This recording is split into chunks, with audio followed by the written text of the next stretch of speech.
কিভাবে বুঝবো যে আমাদের দোয়া আল্লাহ তাআলার কাছে কবুল হয়েছে?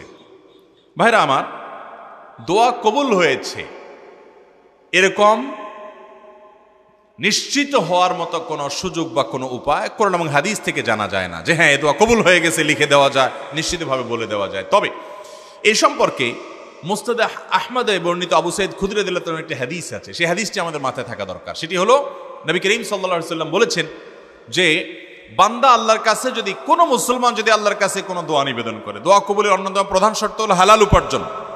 সেটি ঠিক থাকার পর যদি কেউ দোয়া করে এবং সে যদি কোনো অন্যায় কাজের জন্য দোয়া না করে এবং আত্মীয়তার বন্ধন ছিন্ন করার জন্য দোয়া না করে, অর্থাৎ খারাপ দোয়া যদি না করে, তাহলে আল্লাহ তাআলা অবশ্যই তার দোয়া কবুল করেন। সেটার তিনটা প্রক্রিয়া আছে। এক, সে যা চাইছে আল্লাহ তাআলা সেটাই দিয়ে দিয়েছেন, হয়তো একটু আগে বা পরে। দুই, আল্লাহ তাআলা সে যা চাইছে সেটা দেন নাই, কিন্তু আল্লাহ রাব্বুল আলামিন এর বিনিময়ে তাকে আজর, পুরস্কার কিয়ামতে এমন দিবেন যেটা এর চাইতে অনেক বড়। তিন, আল্লাহ রাব্বুল আলামিন তার দোয়াটা যেটা সে চাইছে হুবহু সেটা দেন নাই, কিন্তু আল্লাহ তাআলা তার বিনিময়ে তার এমন ক্ষতি থেকে তাকে হেফাজত করেছেন যেটা সে দোয়ায় উল্লেখ করে নাই। তিনভাবে তার দোয়া কবুল হতে পারে। অর্থাৎ ইমানদারের দোয়া এটা বিফলে যায় না যদি সে শর্ত পূরণ করে দোয়া করতে পারে। অতএব দোয়া কোনো না কোনো ভাবে কবুল হয়, এতটুকু নিশ্চিত।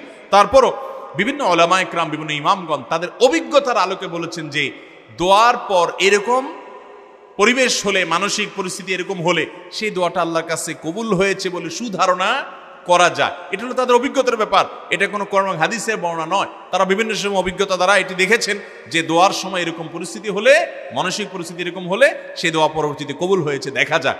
এটা শুধুই অভিজ্ঞতার ব্যাপার, এটা দিয়ে দলিল বা প্রমাণ দেওয়া যাবে না কোরআন হাদিসের আলোকে।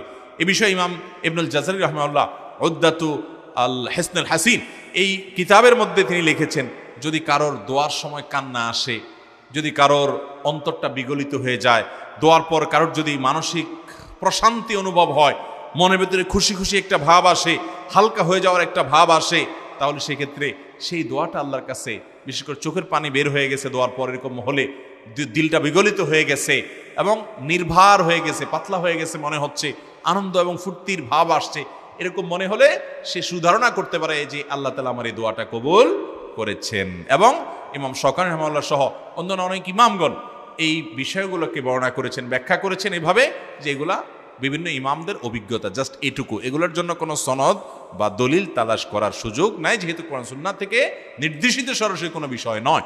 অতএব দোয়া কবুল হয়েছে এটা নিশ্চিত বলা কঠিন, কিন্তু এই সমস্ত আলামত দেখে অভিজ্ঞতার আলোকে অনেক উলামা ইকরাম ইমামগুলো বলেছেন দোয়া কবুল হওয়ার ব্যাপারে সুধারণা করা যায়, নিশ্চিত ধারণা নয়। তবে ওই যে হাদিস বলেছি এটা মাথায় রাখতে হবে, শর্ত পূরণ করে দোয়া করলে সে দোয়া বিফলে যাবে না ইনশাআল্লাহ।